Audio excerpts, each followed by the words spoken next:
Boa noite. É com grande satisfação que recebemos a todos para a aula inaugural do curso de especialização em gestão pública, modalidade à distância. Convidamos a compor a mesa professor Dr. Mário Sérgio Mantovani, pró-reitor de pesquisa e pós-graduação da UEL, e nesta ocasião representando a reitora da Universidade Estadual de Londrina. Professor Dr. Sérgio Carlos de Carvalho, diretor do Centro de Estudos Sociais Aplicados da UEL.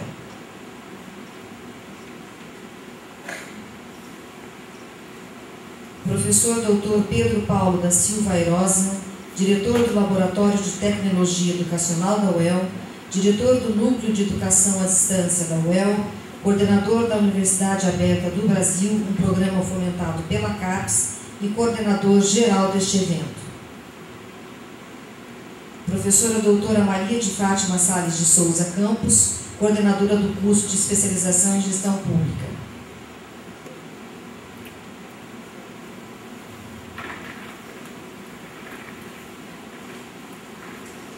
Registramos e agradecemos as presenças dos professores do curso de pós em gestão pública, dos tutores, funcionários, alunos e demais presentes.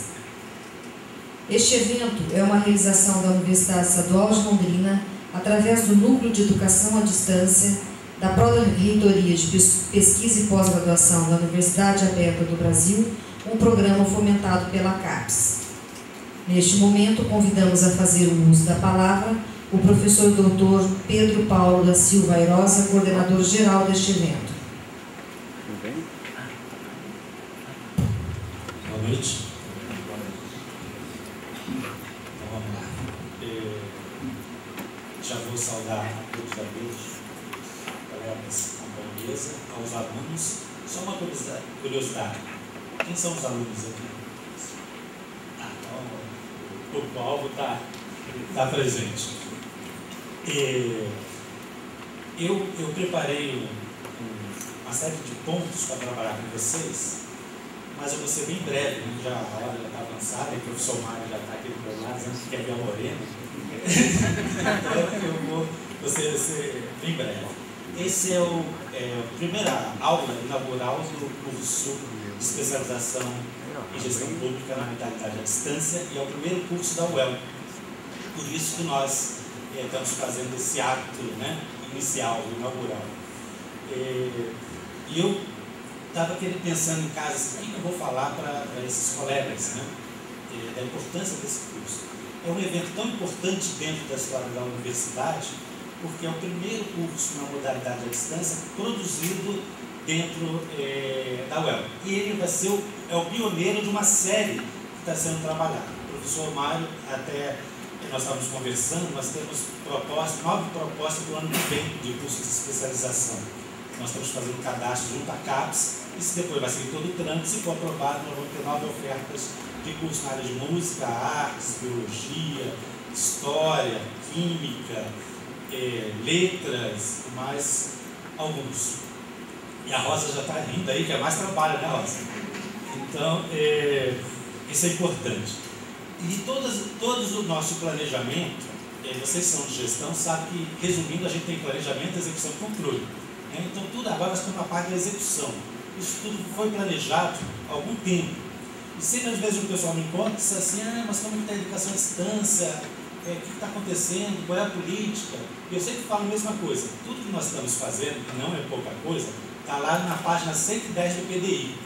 Se vocês entrarem na página da ProPlan, vai lá no PDI, que é o Plano de Desenvolvimento Institucional, página 110, estão todas as metas, todos os objetivos. Então, tudo que nós estamos fazendo foi programado, planejado, está lá. O que mais? Por que nós estamos fazendo isso? Fora esse objetivo que está lá no PDI, isso tem o objetivo de formar, contribuir para a formação continuada dos profissionais ou dos servidores da UEL. Então, esse também é um dos nossos objetivos.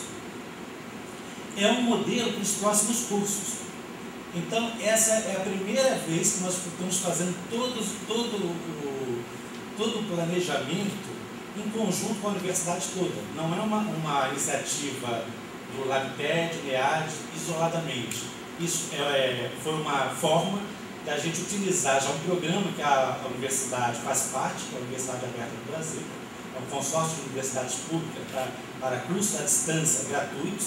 A UEL faz parte desde o final de 2011, e nós conversamos com o professor Mário, que sempre foi um entusiasta da educação à distância, e ele comprou a ideia, né? Disse, não, vamos fazer, e com a contribuição não só dele, mas de todos, esse curso foi aprovado em todas as instâncias e com a parceria da CAPES. Nós estamos usando todo o material produzido pelo governo federal no programa, no PNAP, Programa Nacional de Administração Pública. Então, todo o material vem do governo federal, né? Estamos usando todas as aulas que estão sendo produzidas para a UEL, para esse curso do PNAP, e a UEL está bancando o resto para vocês poderem estudar.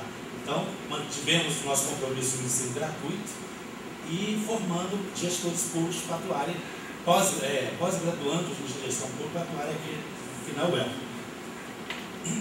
Fora isso, eu quero com vocês desenvolver a cultura da educação à distância, né? O pessoal ainda olha muito desconfiado. O que é educação à distância? Isso aí é mais fácil, né? Os alunos pensam que vão fazer curso à distância, vão estudar menos.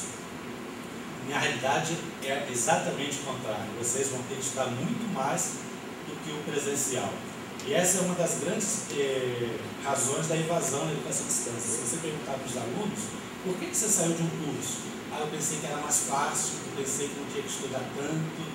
Então, é um desafio que vocês vão conseguir, né, superar. E os nossos parceiros, né? O MEC, a CAPES é o UAB, o MEC, a CAPES, que é um órgão dentro do MEC, e a UAB, que é a Universidade Aberta do Brasil, que nós fizemos essa parceria de poder utilizar todo o material, toda a estrutura que nós estamos realizando para as duas turmas, em 2 polos que esse curso está sendo ofertado, que é o Polo Diamante do Norte e do Ubiratã. A Universidade Aberta funciona, como eu falei para vocês, é um consórcio de universidades públicas. Nós temos a UEM, a UEPG, a Unicentro, a Federal do Paraná, o Instituto Federal, a Universidade Tecnológica Federal e a UEM. E atuam em 47 polos do estado do Paraná. No Brasil inteiro são 596 polos, no Paraná são 47. Desses 47, nós estamos atuando em 2. Por que em 2? Porque todos os outros, as outras IES já têm curso nos outros polos, nos outros 45. Esses 2 nós estamos utilizando porque a UEM cedeu para a gente, para que nós não ficássemos fora dessa edição do PNAP. O LabTED e o NEAD, o LabTED é o Laboratório de Tecnologia, na gestão da professora Nádia, ela juntou o Núcleo de Educação à Distância com o Laboratório de Tecnologia e a UAB. O Laboratório de Tecnologia é um órgão da UEL vinculado à reitoria, que já tem quase 40 anos atuando nesta área. O NEAD foi formado em 2009 no Núcleo de Educação à Distância e o UAB é um programa. Por que esses 3? O LabTED tem toda a parte humana e de estrutura, o NEAD tem a parte legal e a UAB tem o fomento. Então, juntando essas 3 coisas, pessoas, legislação e recursos financeiros, a gente conseguiu implantar a educação à distância na UEL. Tá?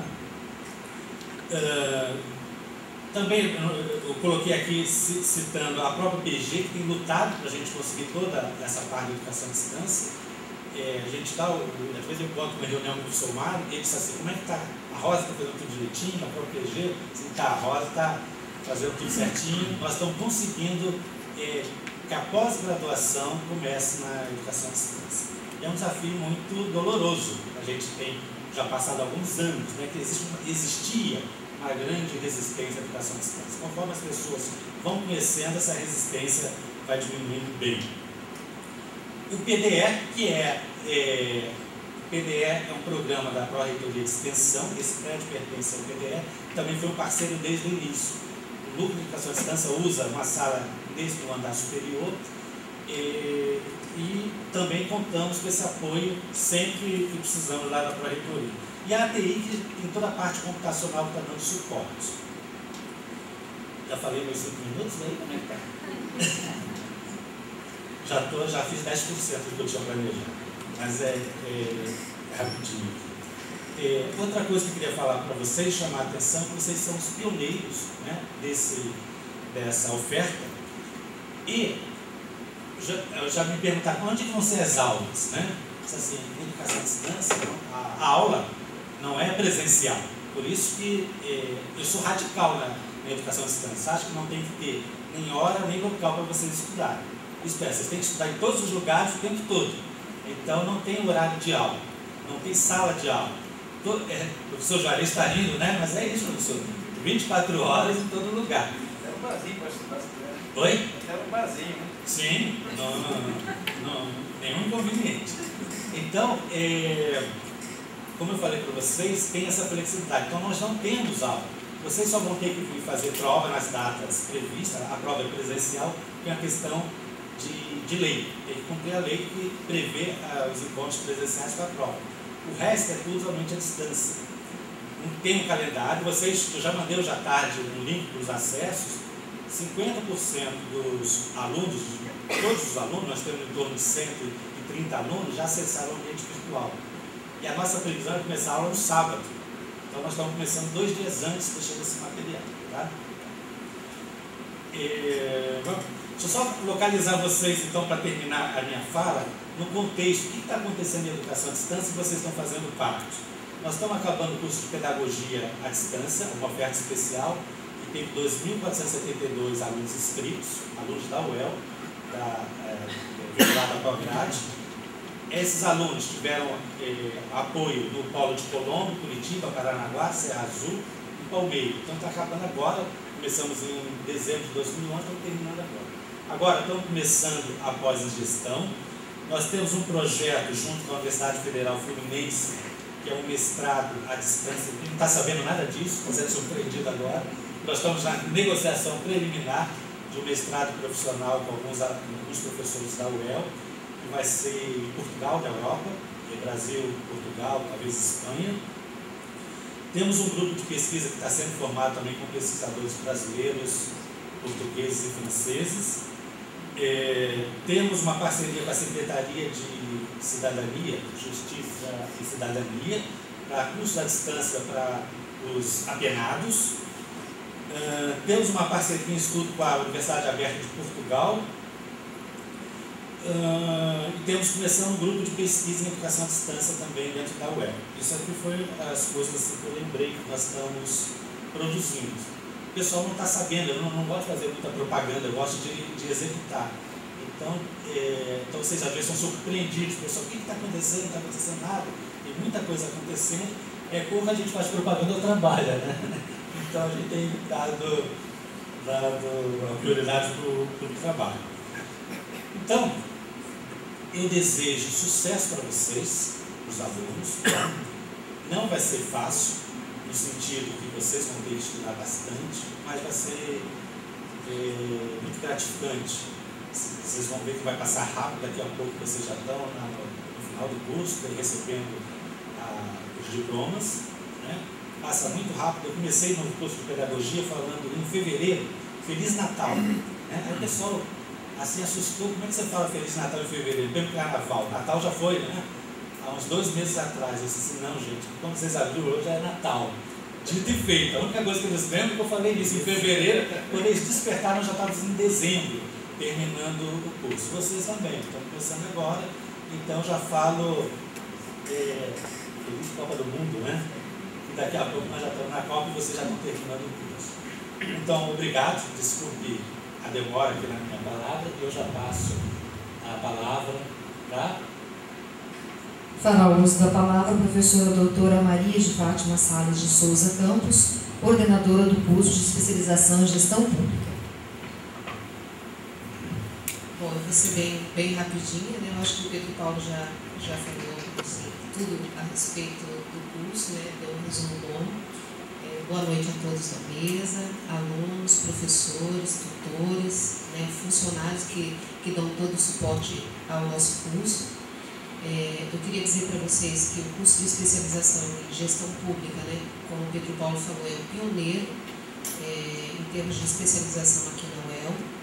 Nós vamos ter o curso dividido em 2 módulos, né? O módulo básico e o módulo específico.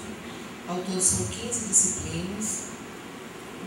Nas primeiras disciplinas do curso a gente programou assim, mais ou menos um mês cada disciplina, isso aí está tudo no Moodle, né? Vocês vão acessar e ver esse resumo. Então, pessoal, corram, porque as primeiras disciplinas são para vocês se ambientarem no curso, né? Porque, como o Pedro Paulo falou, o ritmo ele vai ser intenso, ele exige de vocês, né, como eu vou dizer, disciplina constante. Nós temos todo o suporte aqui interno da UEL, temos os tutores, o professor Salvo, que está ali presente, que é o coordenador de tutoria. Atrás dele, né, na primeira fileira, estão os nossos tutores do curso de especialização em gestão pública. Pessoal, né, e temos a Rosa, na própria PG, a Ana também, que dá suporte à especialização, a Maristela, que vocês viram na entrada, a Rosana, né? Então, todos eles fazem parte da equipe direta, né? E a Ariadne, que é a nossa secretária, lá no fundo, tá? Eu dou as boas-vindas a todos vocês, aproveitem bastante, os professores são hiper experientes, né? Nós temos uma boa bagagem, né, em termos de professores. Hoje nós vamos ter uma amostra com o professor Juarez Tridapari, então sejam todos bem-vindos. Obrigada. Convidamos a fazer o seu pronunciamento o professor Dr. Sérgio Carlos de Carvalho, diretor do Centro de Estudos Sociais Aplicados da UEL. Boa noite. Eu saúdo a primeira turma do curso de especialização em gestão pública à distância, primeiro curso de especialização à distância promovido pela UEL. Saúdo a todos vocês. E eu não preparei um discurso, mas eu tenho uma história a contar para vocês sobre o surgimento desse curso.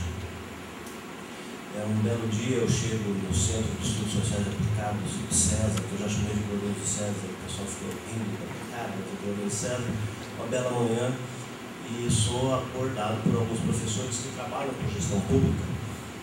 Trabalham com gestão pública, tem um grupo de estudos de gestão pública. O César tem vários grupos que trabalham com gestão pública, desesperados, dizendo: olha, tem uma proposta de uma especialização em gestão pública à distância e nós não conseguimos viabilizar um curso. A própria PG nos motivou e nós não estamos conseguindo.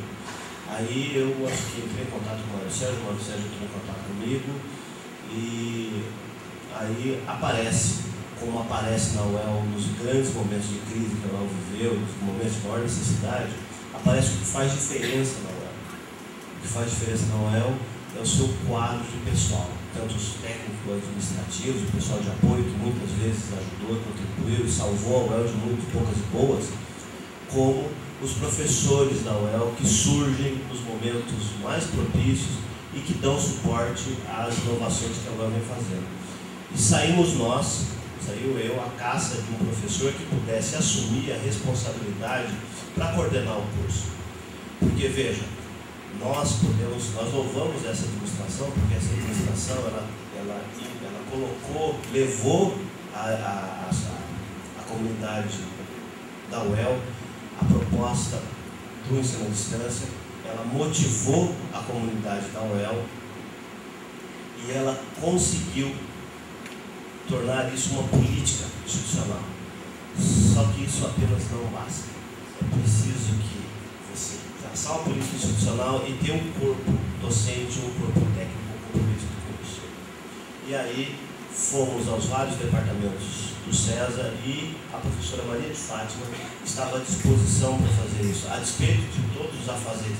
Não era uma professora ociosa que nós fomos buscar para colocar um encargo para ela cumprir a sua carga horária. Pelo contrário, uma professora sobrecarregada, uma pesquisadora que tem todos os seus compromissos com ensino, com pesquisa, mas ela topou o desafio, ela aceitou o desafio.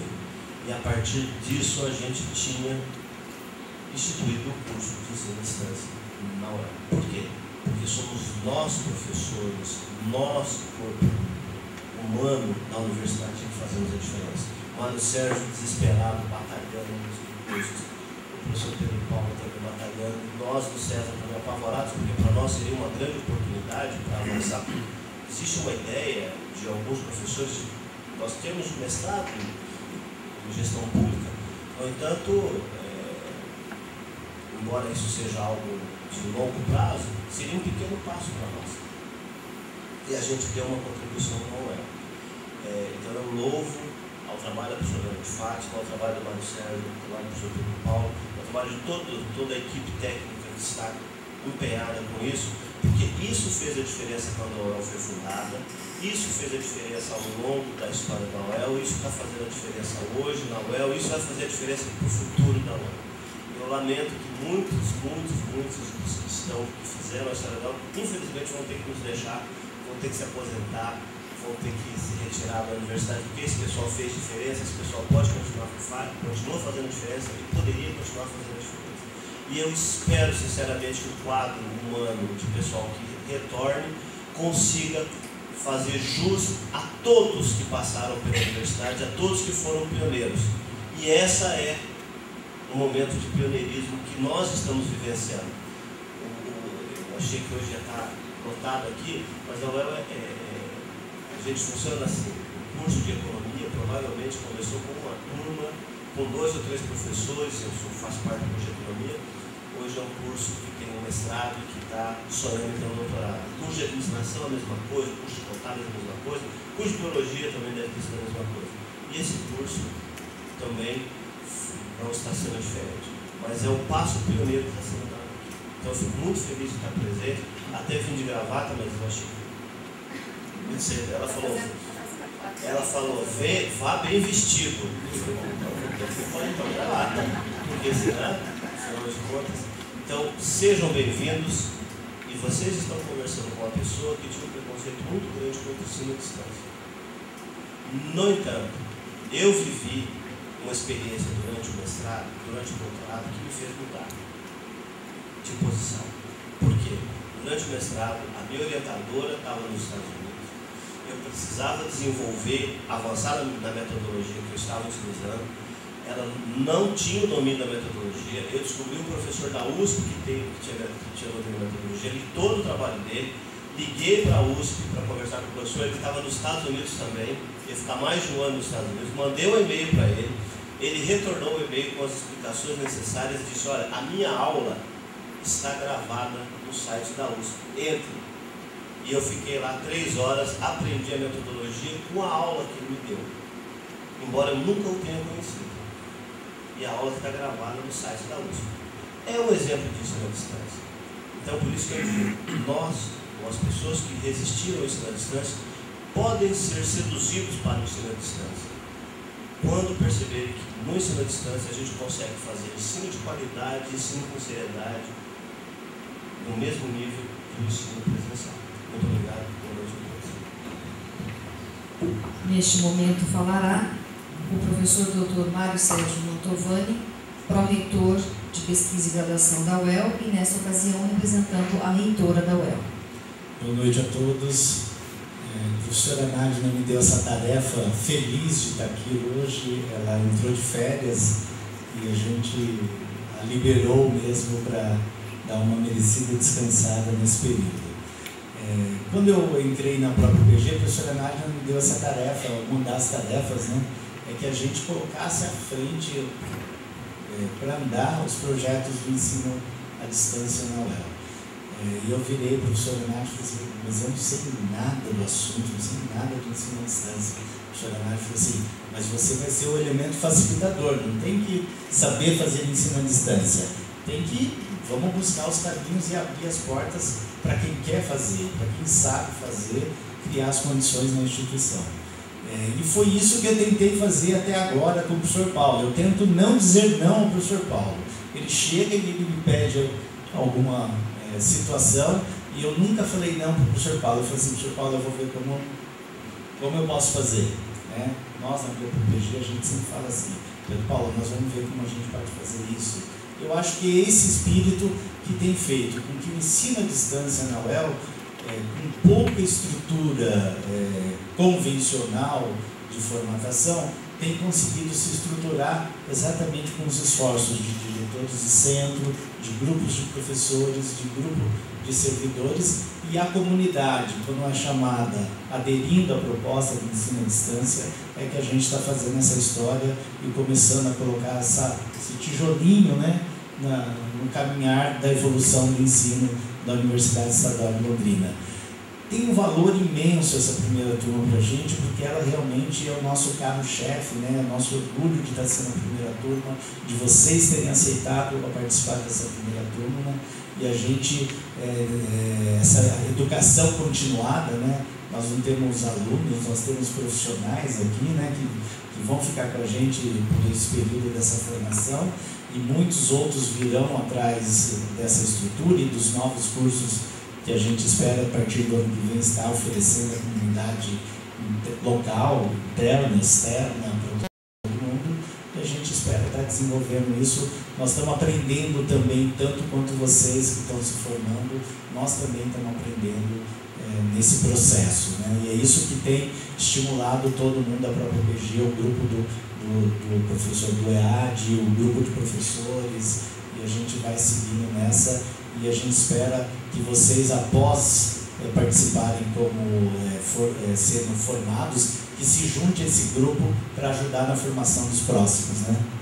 E vamos crescendo nesse processo, que a gente vai ampliando essa formação e esse crescimento na universidade. Obrigado a todos e bom trabalho nesse período até a Copa do Mundo. Agradecemos a presença e a participação de todos neste evento. E a seguir daremos início à aula inaugural sobre o tema Administração Pública Brasileira, uma análise da perspectiva financeira, com o professor Dr. Juarez Paulo Tridapari.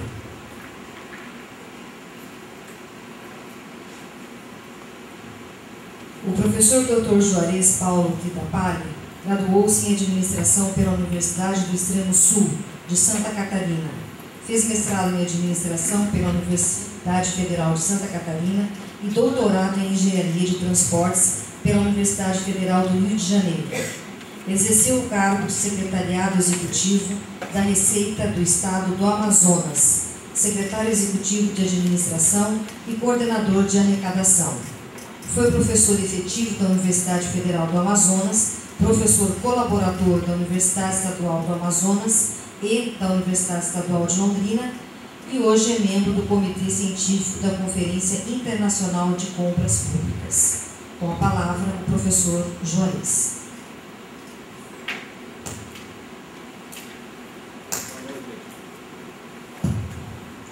Boa noite a todos, tá? Caros professores, caros alunos, né? Agradeço aí a professora Fábio por esse convite, né, de ministrar essa primeira aula, né? Que responsabilidade, né, para essa primeira aula, né, causar uma boa impressão desse curso de ensino à distância, né? Antes de mais nada, também eu sou bastante entusiasta, né, do ensino à distância, né? Participei de minhas experiências muito interessantes o trabalho, né? E pessoal, logo também vai ter trabalho à distância, viu? Não se impressione com isso, porque já existem empresas, né? Já existe um grande banco nacional que já determinou 10% do tempo ele será trabalho à distância. Então, logo a gente vai também trabalhar à distância, né? Então, essa é uma questão que vai avançar rapidamente, né?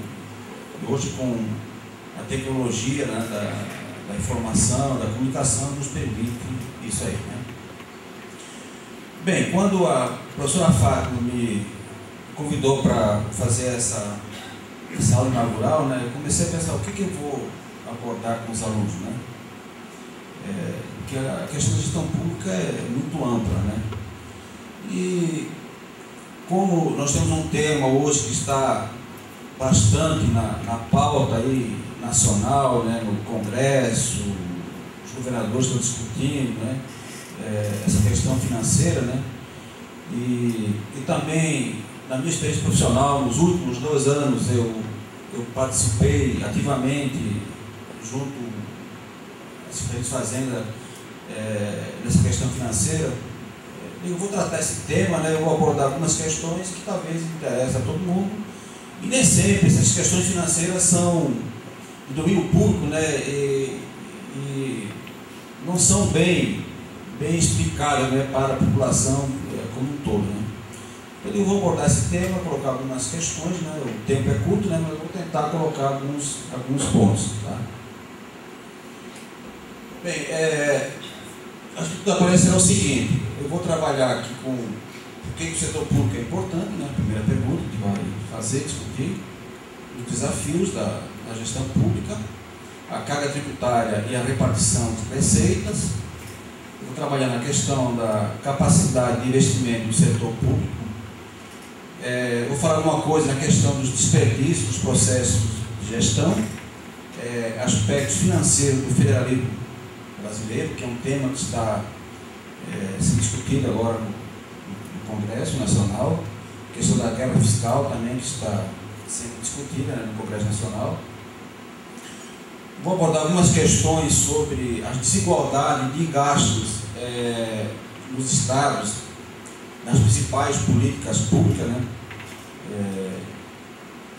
E também, no final, vou fazer um fechamento no tema. Bom, quando a gente fala de gestão pública, né, todos nós, a sociedade como um todo, né, tem uma péssima impressão do setor público. Né? O setor público é algo que não é bem falado. Né? Então, sempre existe aquele conceito, né, que o setor público tem dificuldade. Né? Tem três frases que já que ouve muito, que a gente vê muito falar essas três frases, né? Que de alguma maneira reflete, né, esse diagnóstico do setor público. Né? Primeiro é o seguinte: ó, não está nada mal considerando que foi feito pelo governo. Né? A gente tem a impressão de que é feito pelo governo, tem a impressão de que se ele fizer mal feito, tá bom. Né? A gente não espera muito do governo. Né? O governo fez, tá bom. Né? Essa é a nossa impressão que nós temos, né? E que a sociedade também tem, né? Outra questão a viúva sempre paga a conta, né? Que acha que o governo é um saco sem fundo, que tem dinheiro para tudo, que pode desperdiçar, que a viúva sempre paga a conta, né? Uma fonte de recurso inesgotável, né? E outra questão eu tenho um amigo que é funcionário público que simplesmente não trabalha, né? Todo mundo acha que funcionário público não trabalha, né? Você acha que o professor também não trabalha, né, Fernando? O professor da UEL faz contrato de 40 horas, trabalha 60 horas, né? Ainda acha que não trabalha, né? Então, existe essa impressão, né, de que funcionário público não trabalha. E é claro que nós temos também muitos desses funcionários que não trabalham, né? A gente conhece muito, né? Agora, por outro lado também, já existe um reconhecimento, né, da própria estrutura de governo, que a coisa não está bem, que precisa ser mudada. Né? Então, o próprio governo, os governos estão fazendo uma autoanálise e concluindo que precisa mudar alguma coisa. Né? Não é só simplesmente reclamar. Né? Algo pode ser feito. Né? E até para exemplificar isso, tem uma frase aí do presidente da Associação Brasileira dos Magistrados, né? Diz o seguinte: os problemas da morosidade, da justiça, não é só problema de verba, não, né? Para ampliar a pessoa e informatizar. Diz o seguinte: ele também decorre da má gestão dos recursos disponíveis por parte da instituição.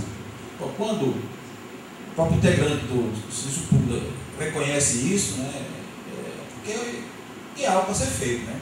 Acho que esse curso aqui de gestão pública na UEL é uma oportunidade, né, os profissionais da UEL começarem a contribuírem para a própria melhoria da instituição UEL. Né?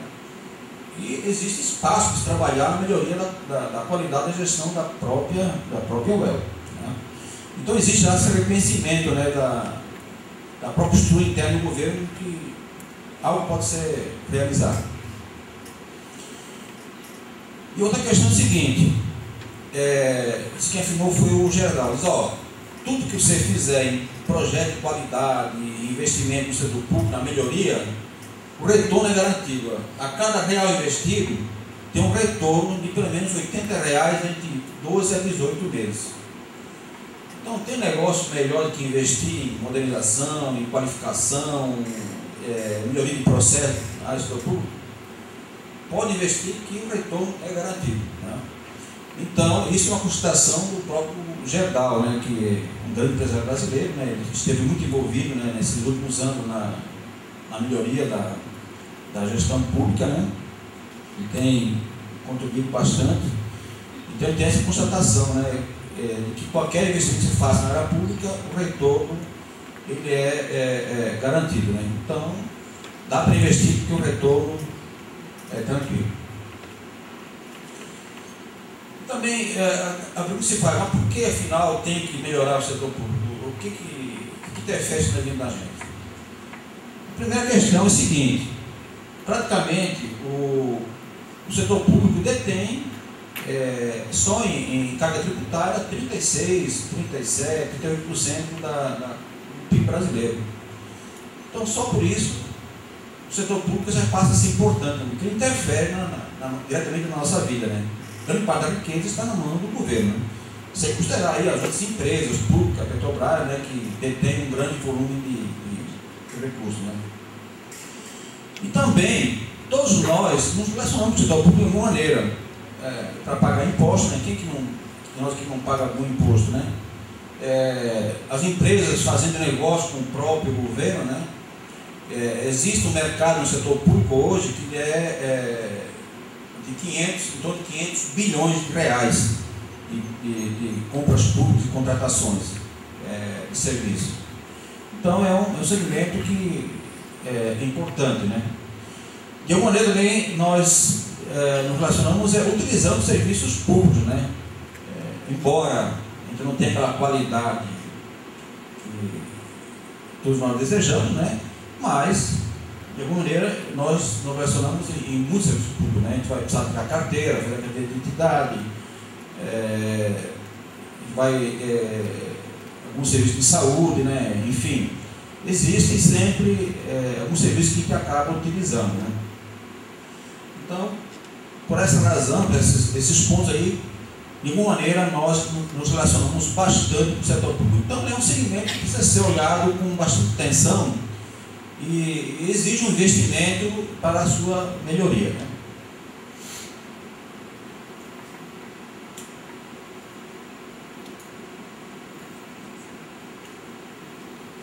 Outra questão, o setor público pode prejudicar as empresas e como atrapalha, né? O setor público, como detém grande parte da riqueza e como ele regulamenta, tem muitos regulamentos, né? Qualquer incompetência, qualquer ingerência no setor público acaba atrapalhando o setor privado. Aliás, esse é um dos grandes fatores do custo do Brasil, é o próprio governo atrapalhando a economia, né? Pelo fato do setor público ser ineficiente, ele acaba contribuindo para a ineficiência todo da economia. Não é de graça que o Gerdau entrou nessa briga, né?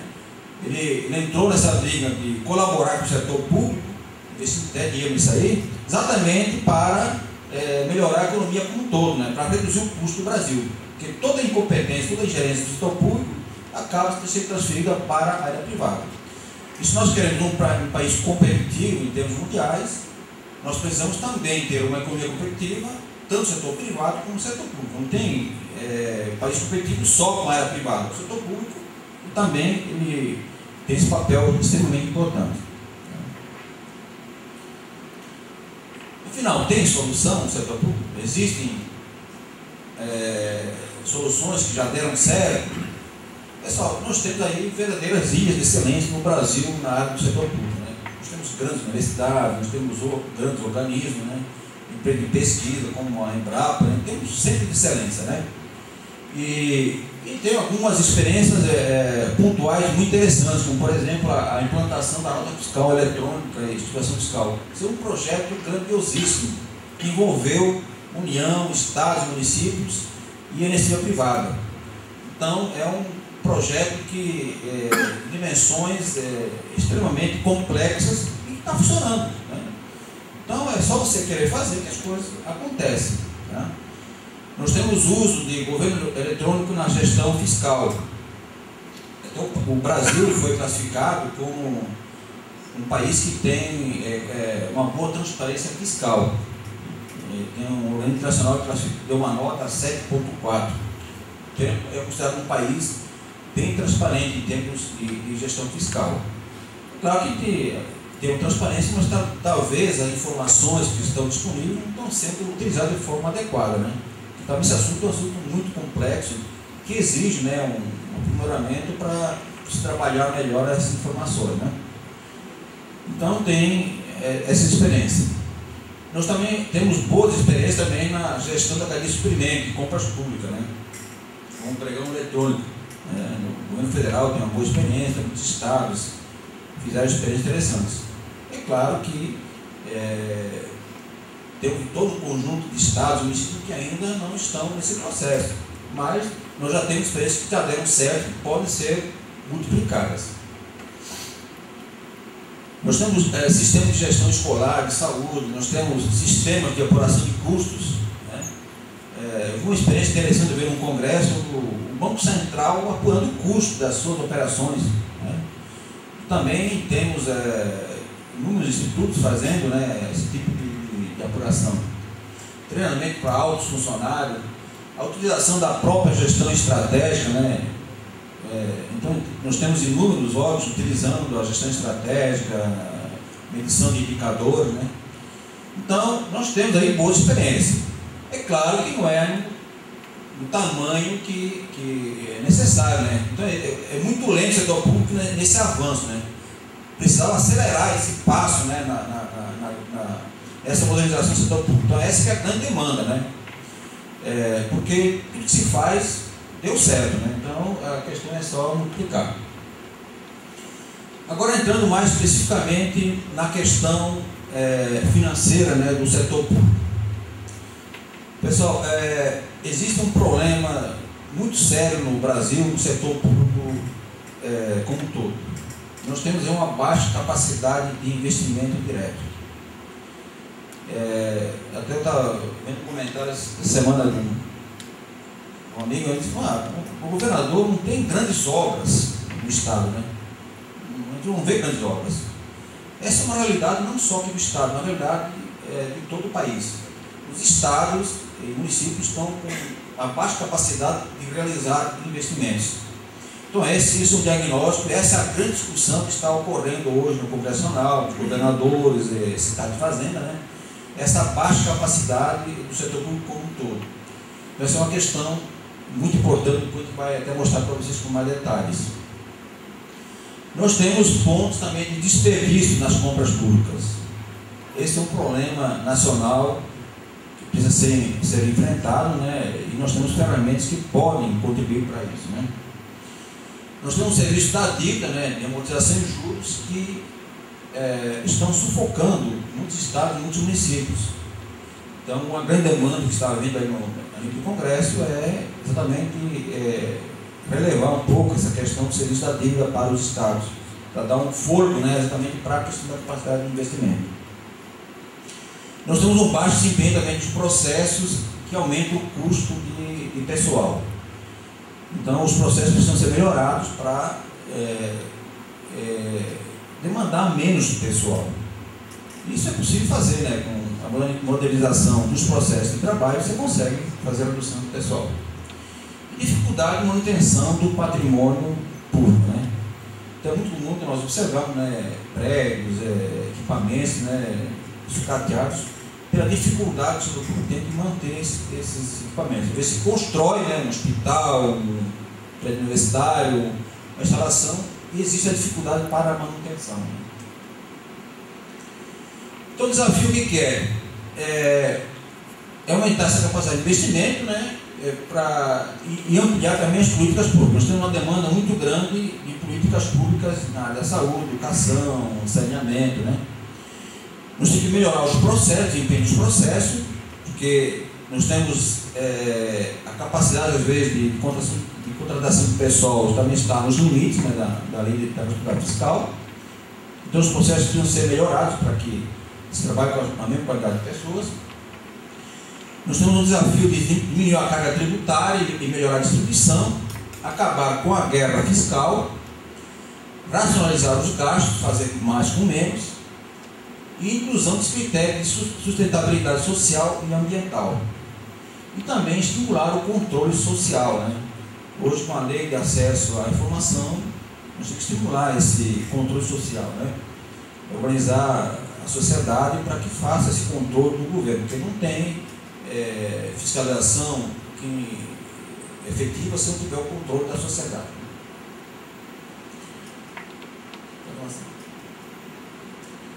Na questão da carga tributária, nós temos o seguinte diagnóstico.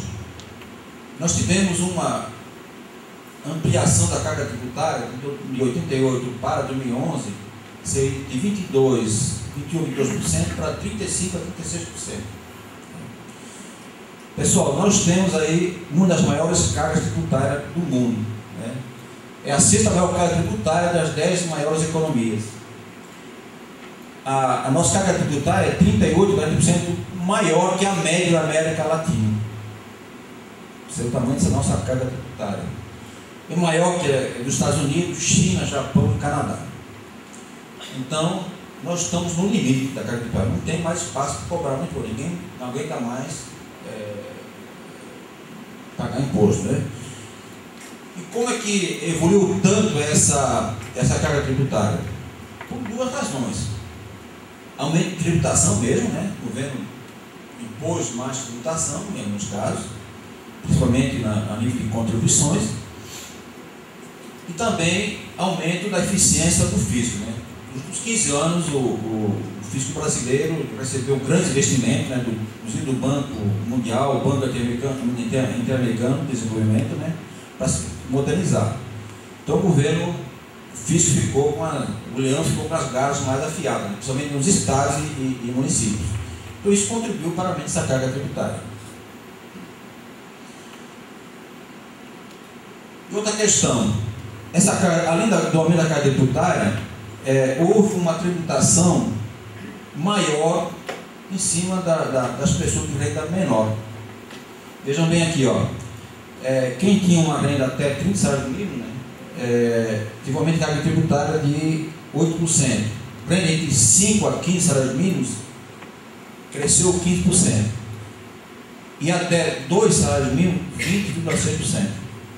Então, os pobres estão pagando mais imposto do que os ricos. Então, esse aumento da carga tributária, além de aumentar, ainda tributou mais em cima das classes menos favorecidas, né?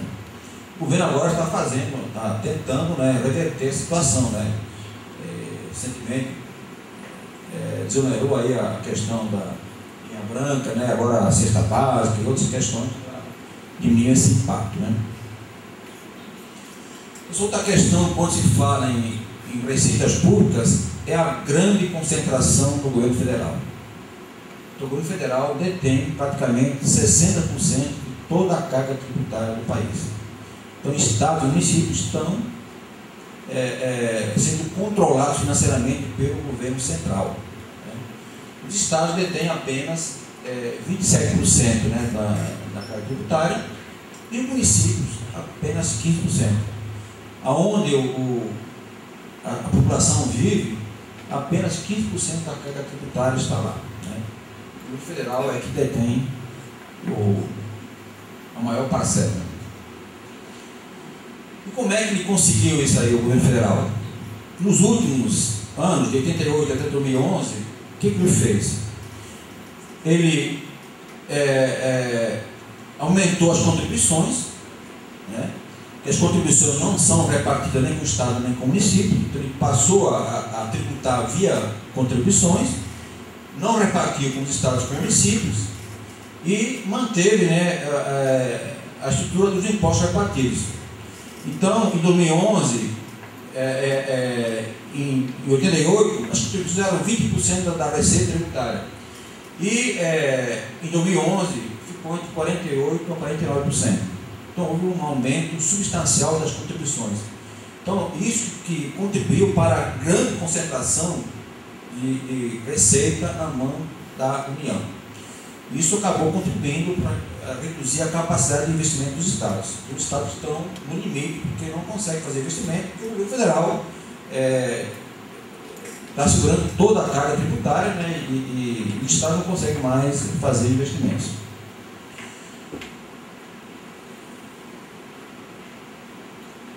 Falei para vocês que os estados estão com dificuldade na capacidade de investimento, né? Então, nós temos aqui só alguns exemplos. Aqui, né? Existe uma disparidade muito grande nos estados brasileiros. E o poder público como um todo, ele tem uma baixa capacidade de investimento. Então, a média de investimento do setor público, com base nos dados de 2010, descontando estados, União e municípios, é apenas 3,85% do orçamento total, considerando Estado, municípios, Estados e União. Então, se nós estamos esperando grandes obras do parte do governo,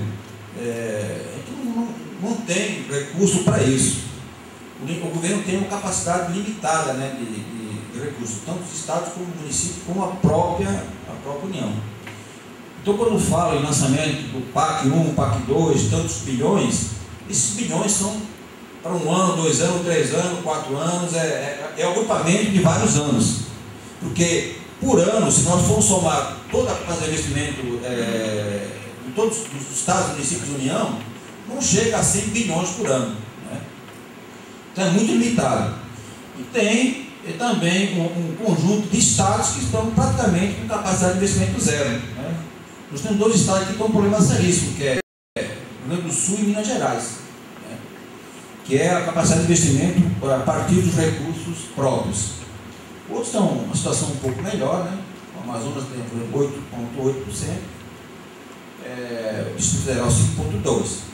O Paraná tem uma capacidade de investimento de 4,39%, muito baixo. Um orçamento de 27 bilhões, como o orçamento do Estado do Paraná, ele consegue investir apenas 1,3 bilhões. Então, o Estado do Paraná não consegue fazer grandes coisas com 1,3 bilhões. É muito pouco dinheiro para as necessidades de investimento que existem.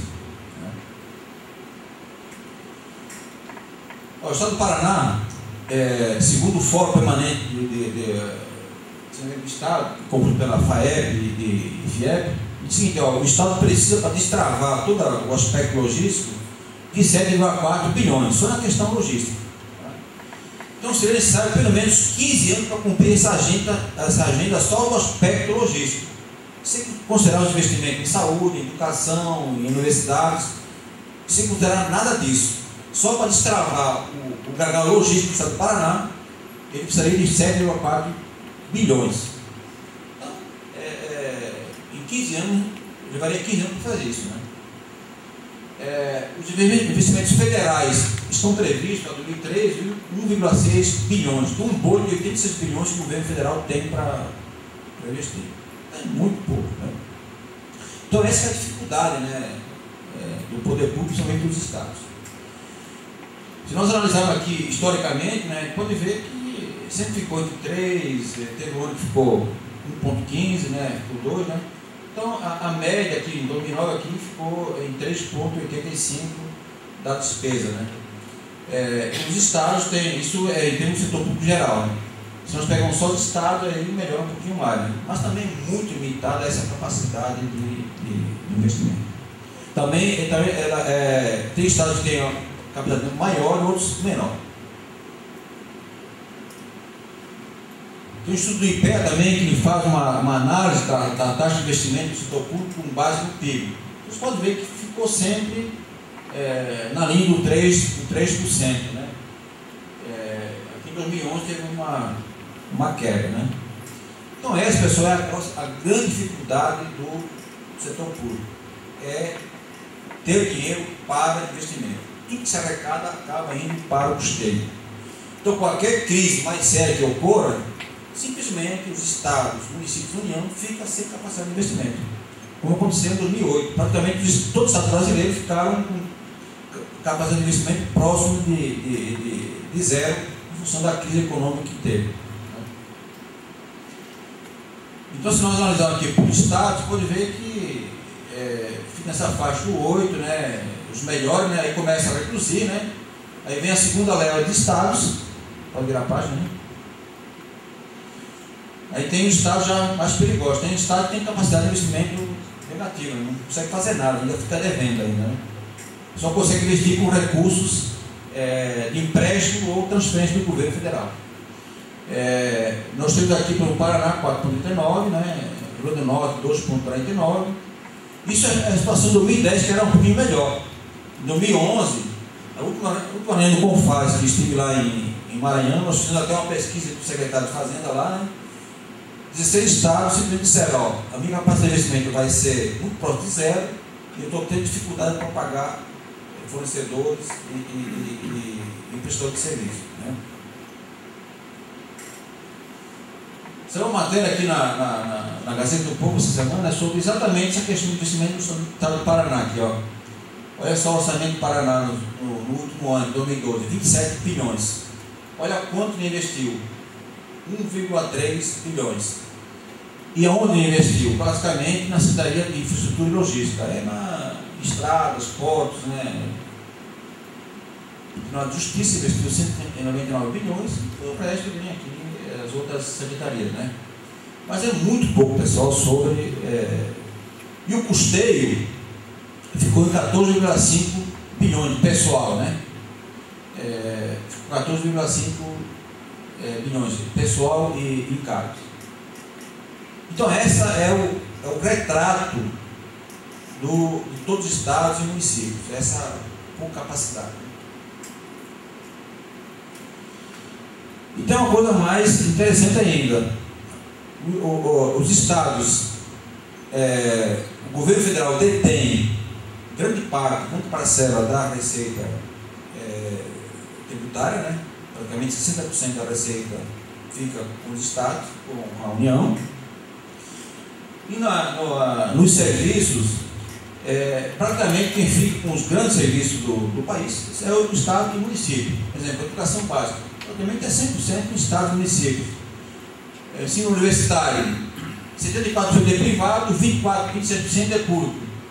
Desse, 56% fica com o estado e município, 44% com a União, né? Água, esgoto e lixo, 100%. Segurança e bombeiro, praticamente 100% do estado e município. Então existe uma grande concentração de serviço público em estado e município. No entanto, a grande concentração de receita fica na União. Com isso, os estados tentam prestar serviço no que podem, né? Logicamente, eles têm dificuldade para prestar também esse serviço de qualidade e com os recursos que existem, né? E com isso acabam degradando, né, a capacidade de investimento, naquela vontade de atender os serviços básicos da melhor maneira possível, acaba degradando aí a capacidade de investimento. Só que agora chegou no limite, né? Então a discussão que está havendo no Congresso é exatamente para tirar os estados e municípios desse sufoco. Então, devido a essa dificuldade dos estados e municípios de prestarem serviço, né, e manter alguma capacidade de investimento, eles acabam prestando serviço de péssima qualidade, né? Eu vou fazer o possível, né? E acaba prestando serviço de péssima qualidade. Então vejam bem, a carga tributária do Brasil em 2011 foi 35,13%. A carga tributária da Austrália foi 25,9%. Aí o IPT fez um estudo sobre a qualidade do serviço público em 30 países. Olha só como ficou o Brasil. O Brasil ficou na posição 30 em termos de qualidade de retorno de serviço público. A Austrália está na posição número 1, né? IDH 0,9 e Brasil IDH 0,71, estou na posição 30. Então o Brasil tem uma carga tributária elevada, né? Está na posição 13, no entanto, está na última posição na qualidade de serviço e na última posição em termos de IDH. Então, algo está errado, né? Nós temos uma carga tributária elevada e serviço de péssima qualidade. Então, é por isso que é importante esse curso de gestão pública, para melhorar a qualidade do serviço que é prestado, né? Isso é possível, é só ter a vontade política de fazer esse tipo de investimento, né? Uma outra questão, pessoal, que existe no Brasil hoje é a grande disparidade, né, de investimentos nas principais políticas públicas, né? Educação, saúde, saneamento, segurança, né? Só que tem uma pequena ideia aqui na questão da educação. Vamos ver os gastos per capita com a educação. Por exemplo, Paraná gasta R$549 per capita. Tem estado, o Distrito Federal, que gasta R$1.099. Tem estado do Maranhão, que é o estado mais pobre do Brasil, tem a maior concentração de riqueza, gasta R$209 per capita. São Paulo gasta R$534. Então, os estados onde se precisaria investir mais, porque ser mais atrasado, se gasta menos. Então há um desequilíbrio de investimento nas políticas públicas, né? Não há um equilíbrio no Brasil ou uma simetria que possa reduzir as desigualdades regionais que existem, né? Então, isso só um tema da educação. Isso também ocorre em todas as outras políticas públicas, na área da saúde, saneamento, enfim, em todas as principais políticas públicas, né? Aqui tem um quadro em todos os estados, né? Por exemplo, o A gasta 885, né? O Distrito Federal 1.099, Pará gasta 225, Minas Gerais 251, então é uma disparidade, ó. São Paulo e vizinho gasta 500, Minas Gerais gasta 251. Então há um descompasso, né, de investimento no item de educação per capita, né?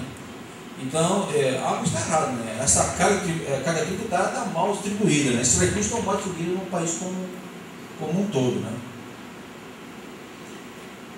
Paraná gasta 549, né? Rio de Janeiro 383, e assim vai. Então há uma lógica, né, de investimento, né? Quer dizer, ela pode ter lógica, investir mais onde as regiões mais atrasadas, né? É uma repartição mais equitativa dos recursos. Agora, quando nós entramos, por exemplo, agrupando aí as principais políticas públicas de educação, saúde, saneamento, segurança, agrupando todos os itens, olha o que ocorre, né? Os gastos menores são estados mais pobres. Nós temos, exemplo, Maranhão, que é um estado pobre, gasta 523 per capita, né? Isso em educação, saúde, saneamento e segurança. O estado de Roraima gasta 2.013. Não significa que está gastando bem, né? Ele está desperdiçando muito também, né? Essa questão. Não significa que se gasta muito, ele está gastando bem, né? Mas há um desequilíbrio de alguma maneira, né? O estado da Bahia gasta 637, né? São Paulo gasta 1.073. Amazonas gasta 1.196. Então estou mostrando isso para vocês, que há um descompasso, né, de investimento nessas principais políticas públicas. Há uma repartição não tão equitativa, né? Então, se nós olhamos por estado, né, você pode ver que tem muita disparidade, né? Bem, pessoal, para a execução dessas políticas públicas, nós temos basicamente três componentes que precisam ser trabalhados. O primeiro componente é o componente logístico, né? Que é o que envolve a contratação de serviços e compra de materiais, né? Que basicamente existem 52 processos que podem ser implementados ou melhorados, né? Isso eu falo de cadeira porque foi minha tese de doutorado, foi exatamente investigar quais seriam os processos que seriam relevantes serem implantados para melhorar o desempenho desse componente logístico das compras públicas, né? Pesquisei em países mais avançados, estados, né?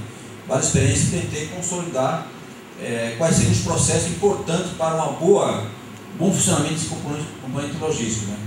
Porque eu estou falando aqui de 25% do orçamento.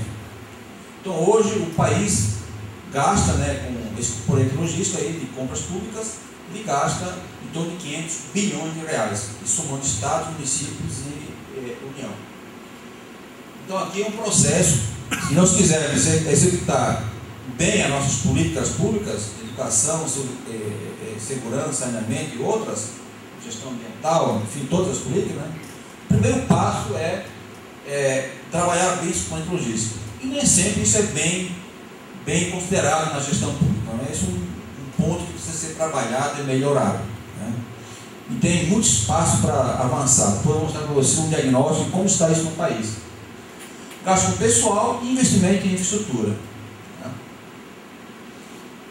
Olha só, pessoal, isso aqui é um quadro que inclusive é um trabalho, uma pesquisa que nós fizemos eu, o professor Benilson, né, com base nas notas fiscais eletrônicas, e até nós apresentamos lá no Rio de Janeiro esse trabalho na Amparo, né?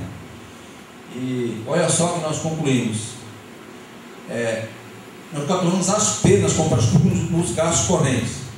Isso nós pesquisamos no âmbito do estado do Amazonas, que é onde eu tinha acesso à base de dados das notas eletrônicas. Isso é dado real, né? Não é simulação, não é nenhuma pesquisa de intenção, é dado real de operações do dia a dia, né? A União, no âmbito do Amazonas, os órgãos federais no Amazonas, eles pagaram 16% acima do preço de mercado. Um exemplo, uma aspirina que o hospital lá, que tem lá o hospital adventista, que compra lá, né? O preço tal, a União comprou um preço 16% acima. O Estado comprou em média 22%. E o município, né, podia ser diferente, né, em média 49%. Então, estamos falando aí de 500 bilhões. Imagine se eliminar aí 16% apenas, vamos tirar 10%. Seriam 50 bilhões a mais que teriam para investimento. Então, isso, pessoal, meu grande drama é tentar vender essa imagem, né, esse conceito, né, que precisa se fazer mais esse componente logístico de compras públicas, que aí é a grande fonte para melhorar a capacidade de investimento do poder público, né? Eu mostrei isso lá no Amazonas, tá? O Raul, você está fazendo, estava lá presente, né? Eu quero implantar isso lá no Paraná, né? Então eu estou guardando aí a proposta dele de implantar aqui no Paraná. Quem sabe a UEL pode contribuir, né, com esse trabalho, né? Disponibilizar a base, né, Fábio? Né? Botar lá no nosso sistema lá, né? E tem mais, pessoal. O custo logístico, o custo operacional de se comprar esses 520 bilhões, em média, custa 8,8%. Então, dos 500 bilhões que se compra, 50 bilhões se gasta para fazer a própria compra, né? Então, aqui também é um espaço para se trabalhar bastante, né? E olha, o que acontece, pessoal? Isso aqui já é fruto da minha tese de doutorado. Eu fiz uma pesquisa nas principais cidades, todos os estados brasileiros, as 300 principais cidades, né? Os órgãos públicos federais, municipais, que detêm praticamente 70% do orçamento. Olha o que eu concluí na pesquisa. Em termos de avanço, de desenvolvimento das compras públicas, de evolução das compras públicas, né? Ou gestão da cadeia de suprimento, a gente pode chamar melhor isso aí, apenas 4% estão na fase de transformação, que é um estágio mais avançado, né? O melhor estágio que chama de personalização. Isso aqui é uma classificação mundial que se faz de qualidade, né, de gestão. E sem presença nenhuma, 15%, fase de presença 36%, prospecção 22%, enfim. Existe apenas 4% dos órgãos públicos brasileiros que detêm 70% do orçamento estão na fase de transformação em termos de gestão do componente logístico de compras públicas. Então, existe, acho que é importante nesse curso de especialização, preparar o pessoal, e também, logicamente, tem que ter a vontade política para investir também nessas áreas, tá? Então, esse é o caminho para melhorar a qualidade da gestão de alta capacidade de investimento, porque existe todo o espaço para ser trabalhado aí. Bom, afinal, o setor público tem solução, não tem? As iniciativas estão acontecendo ou não? O que posso concluir? Que a medida da gestão pública está ganhando importância em vários países, né, em desenvolvimento, né? Eu tive a oportunidade de participar de vários eventos internacionais, na China, na Coreia, no evento de compras públicas, né, nos nos Estados Unidos, até o próprio Consale aqui no Brasil. E tenho percebido, sim, várias iniciativas importantes. Nós temos dias de excelência no Brasil. Tem países que estão investindo maciçamente nessa questão, né, da gestão. Então, iniciativas importantes que estão acontecendo. A questão é você pegar essas iniciativas e tentar aplicar dentro da realidade local, né? Então, esse evento que participei da China só foi para discutir a questão, por exemplo, de gestão de ativos públicos, né? Os chineses queriam entender como é que o Brasil, os Estados Unidos, a Austrália, o Canadá estavam fazendo essa questão da gestão de ativos. Então, lá também, eles estão preocupados com essa questão também da qualidade, né, da gestão pública,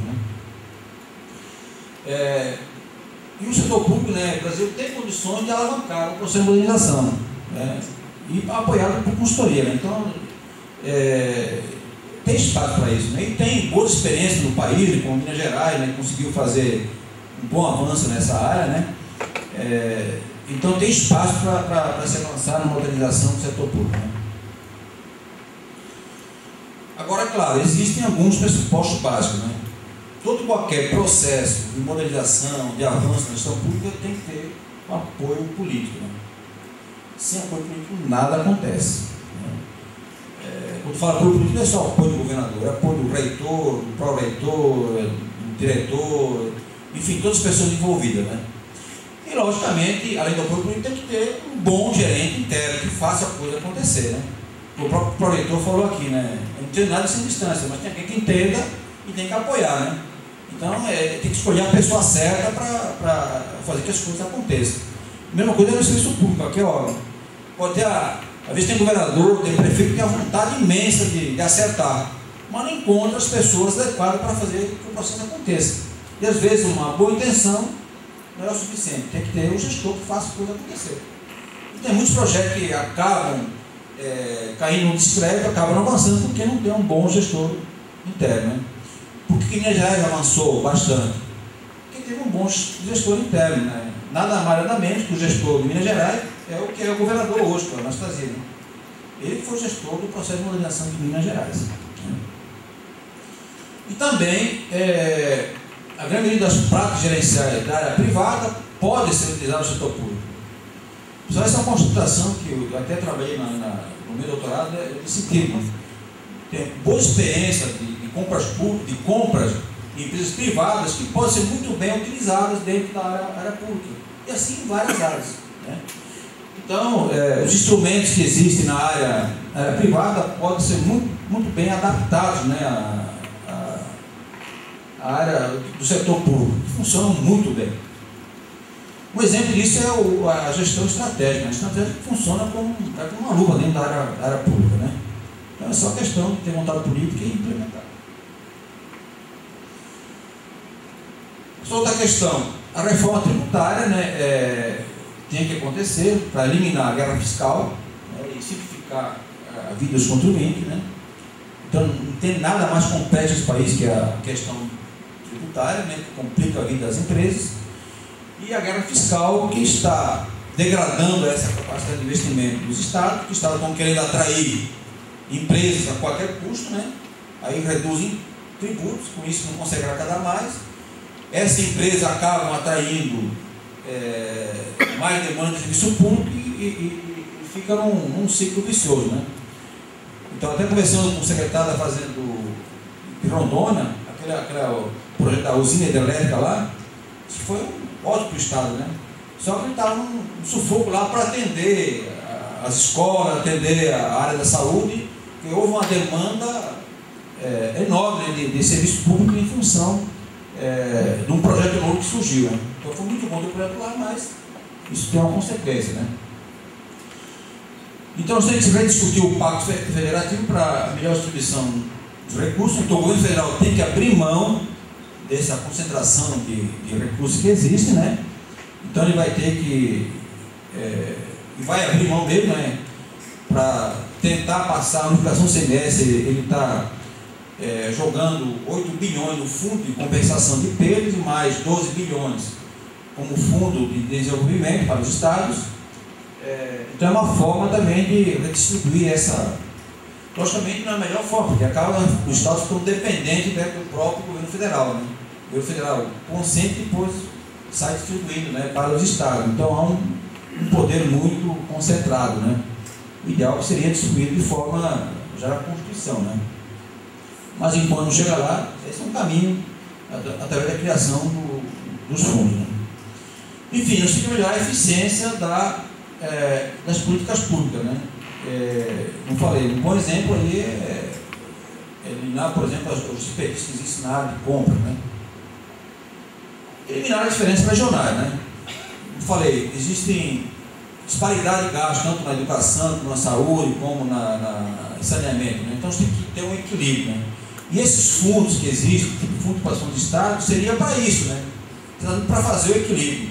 Na Alemanha, por exemplo, o fundo de participação dos Estados, ele é atribuído para cada Estado de acordo com o investimento que existe lá na área de educação e saúde. De tal forma que toda a Alemanha acaba recebendo a mesma quantidade de recursos para essas áreas. Então, é uma distribuição equitativa. Né? Logicamente, no Brasil, como existem muitas diferenças regionais, tem que ter uma assimetria mínima aí, né? Para investir mais nas regiões menos desenvolvidas. Mas, não ao contrário, né? De investir menos em áreas menos desenvolvidas e gastar mais na área mais desenvolvida. Né? Então, esse é um problema muito sério. Bem, como posso ajudar a minha instituição? Então, cada um de vocês que vão participar do curso vão aprender uma série de técnicas aí, né, de mais diversas áreas. Isso pode ser muito bem utilizado dentro da própria instituição para melhorar os processos e isso melhorar o uso dos recursos públicos. Né? E o curso de graduação é exatamente para isso, né? É para mudar esse cenário que está apresentado. Porque o que não falta é problema, né? O que não falta é possibilidades de melhoria dentro de qualquer instituição.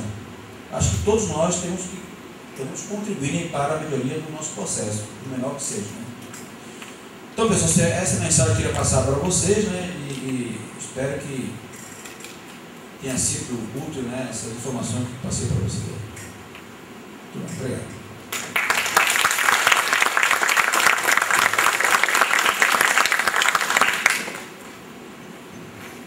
Bom, nós agradecemos, né, a participação da palestra do professor Juarez da Pari, né?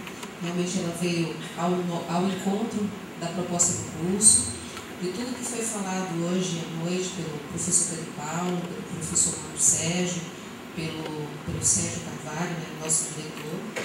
Eu queria dizer para vocês que, quer dizer, eu acho que na abertura, né, eu esqueci um nome muito importante, que é o do professor Benilson Borinelli, do curso de administração, que ele foi, digamos assim, um estimulador para que a gente corresse atrás dos professores de diversos departamentos aqui na universidade, né, que compõem o nosso curso de gestão pública.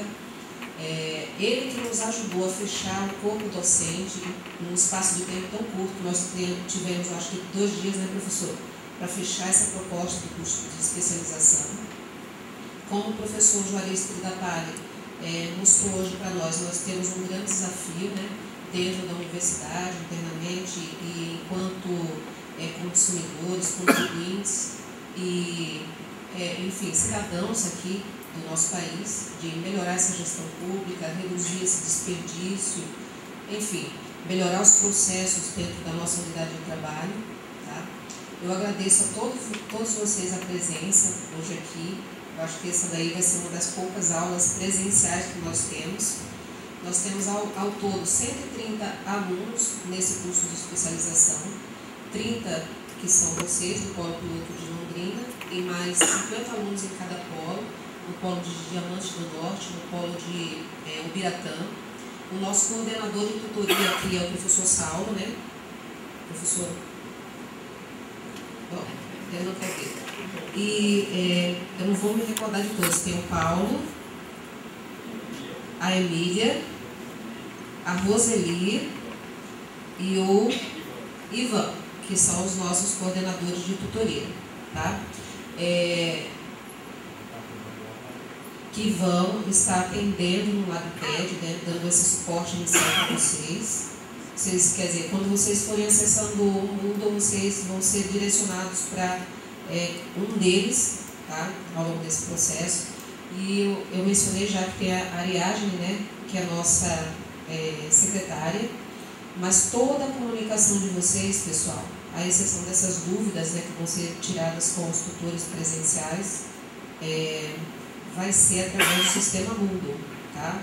Por favor, entrem no sistema, comecem a se ambientar, né? Porque toda e qualquer comunicação não vai ser através de e-mail, vai ser através do sistema. Eu agradeço a todos vocês e os convido ao coffee break, que está nos esperando. Obrigada.